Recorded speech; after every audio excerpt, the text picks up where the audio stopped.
À quelles conditions le travail est-il négatif dans la vie? Oui, Wassim.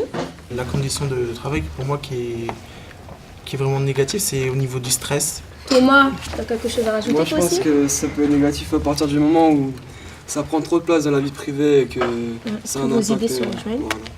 Faites-vous une distinction entre la notion de travail et celle de métier? Moi je pense que le métier c'est quelque chose de spécifique qu'on a choisi, on a peut-être fait des études pour ça, alors que le travail c'est pas quelque chose qu'on a forcément choisi ou que c'est pas la voie qu'on voulait suivre dès le départ, quoi. Et vous, qu'attendez-vous de votre futur métier? Donc Sarah. Une bonne rémunération. Et Thomas? Surtout faire ce que l'on aime, se lever en allant au travail en se disant qu'on va faire quelque chose qu'on aime bien. Selon vous, l'entreprise idéale serait quoi? L'entreprise idéale, c'est une entreprise où on fait son travail, mais en aimant ce qu'on fait, avec des bonnes conditions de travail, une bonne entente entre les salariés, et les employeurs, etc. Que voulez-vous faire comme métier plus tard? Je sais pas trop ce que je veux faire, mais j'aimerais bien travailler dans la branche RH, ressources humaines. Avocate. J'ai pas encore d'idée non plus. DRH. Comme futur métier, chef des ventes ou dans le sport, on va voir.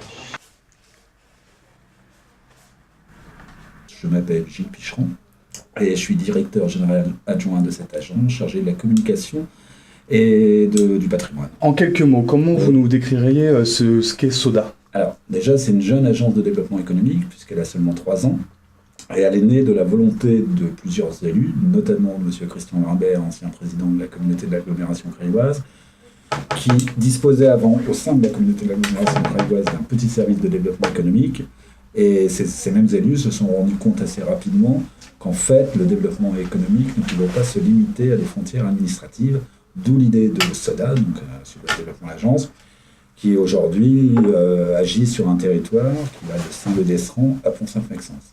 3 secteurs d'activité, ce qu'on appelle dans notre jargon, et qui est un petit peu complexe, un peu abscon, mais bon, c'est comme ça, il y a ce qu'on appelle le développement endogène. Donc ça concerne des entreprises qui sont déjà implantées sur le territoire et qui, pour des raisons diverses, veulent s'agrandir, déménager.